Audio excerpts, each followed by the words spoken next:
Bismillahirrahmanirrahim. Assalamualaikum warahmatullahi wabarakatuh. Salam berbahagia, salam sehat untuk kita semua. Pada kesempatan yang berbahagia ini, saya akan memaparkan mengenai hasil desain invensi inovasi saya beserta dengan rencana tindak lanjutnya. Baik, izinkan saya memperkenalkan diri terlebih dahulu. Nama saya adalah Fatir Almur. Saya merupakan mahasiswa PPG Prajabatan Gelombang 1 dalam bidang studi kimia.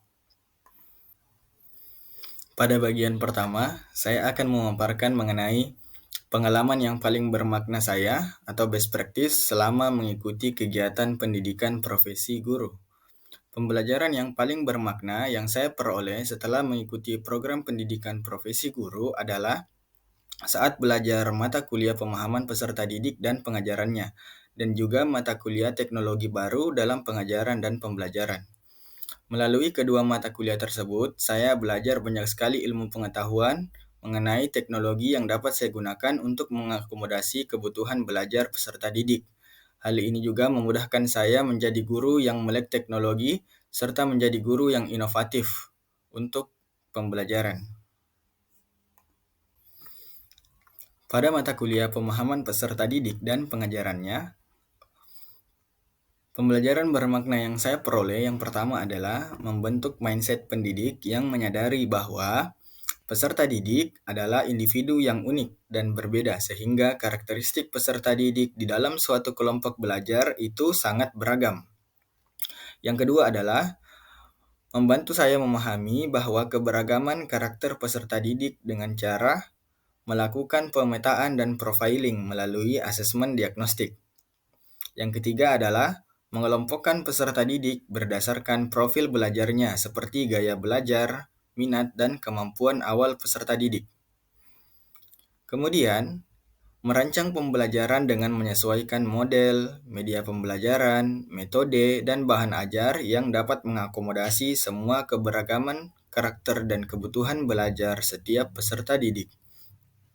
Dan menerapkan pembelajaran berdiferensiasi untuk menciptakan kesetaraan belajar bagi semua peserta didik. Mata kuliah selanjutnya adalah teknologi baru dalam pengajaran dan pembelajaran. Adapun pembelajaran bermakna yang saya peroleh, yang pertama adalah membuat media pembelajaran. Multimedia, khususnya media animasi, itu dapat menarik perhatian peserta didik, sehingga mereka tidak bosan saat pembelajaran berlangsung. Yang kedua adalah mengintegrasikan teknologi dengan pembelajaran. Hal ini memberikan pemahaman kepada saya mengenai metode untuk mengintegrasikan teknologi, media, strategi dalam merancang pembelajaran. Kemudian yang selanjutnya adalah menjadikan saya sebagai guru yang melek teknologi. Membuat saya menjadi guru yang melek teknologi sehingga dapat mengikuti perkembangan zaman dan mampu menyiapkan para generasi penerus bangsa. Desain invensi atau inovasi. Melalui perkuliahan pemahaman peserta didik dan pengajarannya dan mata kuliah teknologi baru dalam pengajaran dan pembelajaran, saya berinovasi untuk menciptakan pembelajaran berbasis teknologi yang dapat mengakomodasi setiap kebutuhan belajar peserta didik. Hal ini dilatar belakangi oleh perkembangan teknologi yang sudah semakin pesat, terutama setelah melewati masa pandemi, di mana teknologi menjadi kebutuhan primer pada saat pembelajaran daring. Keperluan mengakses informasi dilakukan dengan memanfaatkan teknologi, khususnya dalam bidang pendidikan. Teknologi telah mengubah cara kita mengakses informasi. Dulu siswa bergantung pada buku teks dan perpustakaan fisik, namun sekarang internet memungkinkan akses instan ke berbagai sumber belajar seperti situs web, jurnal, platform kegiatan pembelajaran daring. Baik, integrasi teknologi dan pembelajaran berdiferensiasi. Berdasarkan hal tersebut, saya ingin berinovasi untuk menyediakan sumber belajar digital menggunakan teknologi, sehingga saya sebagai guru dapat memberikan akses kepada peserta didik untuk berbagai sumber belajar. Peserta didik dapat menggunakan sumber belajar tersebut sesuai dengan kebutuhan dan tingkat pemahaman mereka masing-masing. Penyediaan sumber belajar akan disesuaikan dengan karakteristik peserta didik, seperti minat, gaya belajar, dan tingkat pemahaman peserta didik. Adapun rencana tindak lanjutnya, pada tahap 1 yaitu melakukan observasi karakteristik peserta didik untuk memetakan gaya belajar, minat, dan tingkat pemahaman peserta didik dalam suatu kelompok belajar. Tahapan kedua yaitu mengobservasi kondisi kelas atau sekolah terkait kelengkapan sarana dan prasarana yang akan digunakan dalam kegiatan pembelajaran. Pada tahap ketiga, yaitu merancang pembelajaran yang disesuaikan dengan karakteristik peserta didik, terintegrasi teknologi dalam pembelajaran. Pada tahapan keempat, yaitu melaksanakan pembelajaran dengan berbantuan teknologi, mulai dari tahapan pemberian rangsangan, mencari informasi melalui sumber belajar, hingga pada tahapan melakukan evaluasi. Adapun pada tahapan yang kelima, yaitu mengevaluasi proses pembelajaran, merancang ulang kegiatan pembelajaran, dan menggunakan metode dan teknologi yang tepat untuk peserta didik. Diharapkan, melalui inovasi pemanfaatan teknologi dalam pembelajaran berdiferensiasi, peserta didik dapat mengakses materi, latihan, dan aktivitas yang sesuai dengan tingkat pemahaman dan gaya belajar mereka. Teknologi juga menyediakan alat interaktif dan multimedia yang memotivasi peserta didik untuk terlibat aktif dalam pembelajaran. Video pembelajaran, simulasi, permainan edukatif, dan platform kolaboratif membuat pembelajaran lebih menarik dan lebih menyenangkan.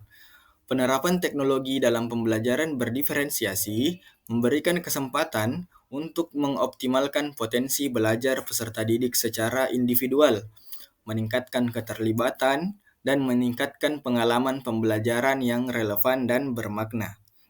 Namun, penting untuk mempertimbangkan kebutuhan dan tantangan peserta didik serta memastikan penggunaan teknologi yang tepat dan efektif.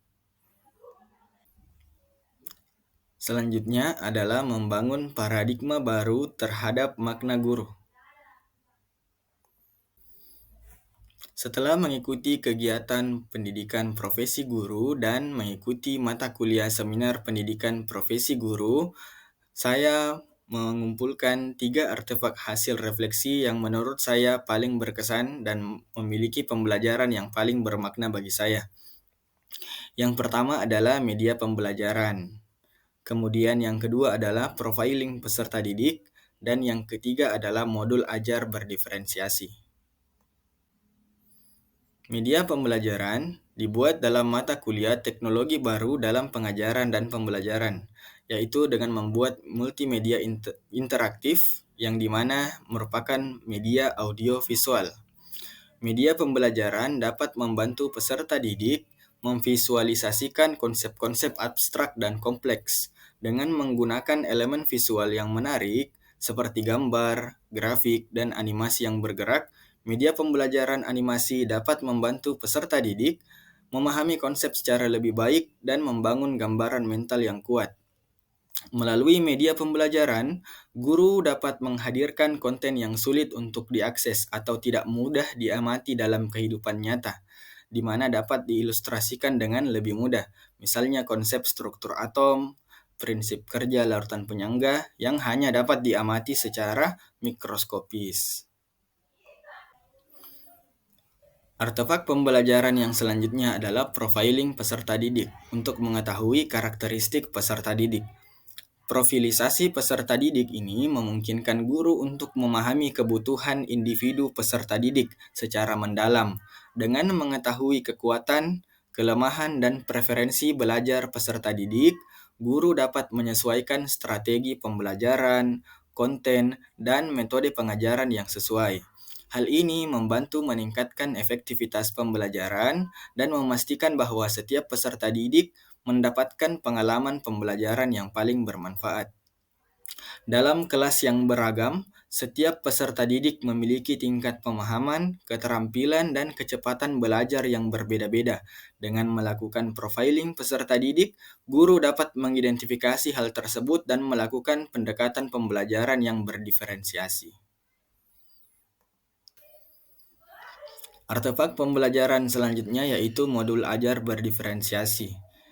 Guru menyediakan berbagai jenis konten untuk memenuhi kebutuhan peserta didik yang berbeda-beda.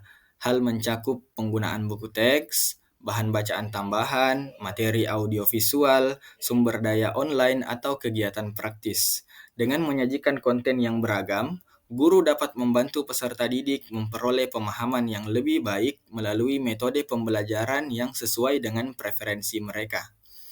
Guru juga menyesuaikan tingkat kesulitan tugas, aktivitas, atau evaluasi. Siswa dengan kemampuan yang lebih tinggi dapat diberikan tugas yang lebih menantang, sementara siswa dengan tingkat pemahaman yang lebih rendah dapat diberikan tugas yang lebih mendukung atau dengan menggunakan bantuan belajar tambahan. Paradigma baru mengenai makna guru. Setelah saya mempelajari setiap mata kuliah dan membuat jurnal refleksi mata kuliah tersebut, bagi saya yang bermakna yaitu guru tidak hanya bertugas untuk mentransfer ilmu pengetahuannya kepada peserta didik, namun sosok guru juga bertanggung jawab sebagai pertama adalah fasilitator pembelajaran. Guru menciptakan lingkungan belajar yang memungkinkan peserta didik untuk aktif, kolaboratif, dan eksploratif. Guru memberikan kesempatan bagi peserta didik untuk bekerja secara mandiri, berkolaborasi, dan belajar melalui pengalaman nyata. Yang kedua adalah melaksanakan pembelajaran yang berpusat pada peserta didik. Guru menghormati keunikan dan kebutuhan individual peserta didiknya, serta memperhatikan gaya belajar dan minat mereka. Guru mengadopsi strategi pembelajaran yang berbeda untuk memenuhi kebutuhan peserta didik yang beragam dengan memperhatikan diferensiasi pembelajaran. Kemudian yang ketiga adalah guru harus paham dan mengikuti perkembangan teknologi. Guru paradigma baru adalah guru yang terus belajar untuk menyajikan konten yang menarik dan relevan dan memfasilitasi akses ke sumber daya tambahan. Mungkin cukup sekian dari saya mengenai desain, invensi atau inovasi, dan rencana tindak lanjut, serta paradigma baru mengenai makna guru. Sekian apa yang dapat saya sampaikan. Terima kasih atas perhatiannya. Wassalamualaikum warahmatullahi wabarakatuh.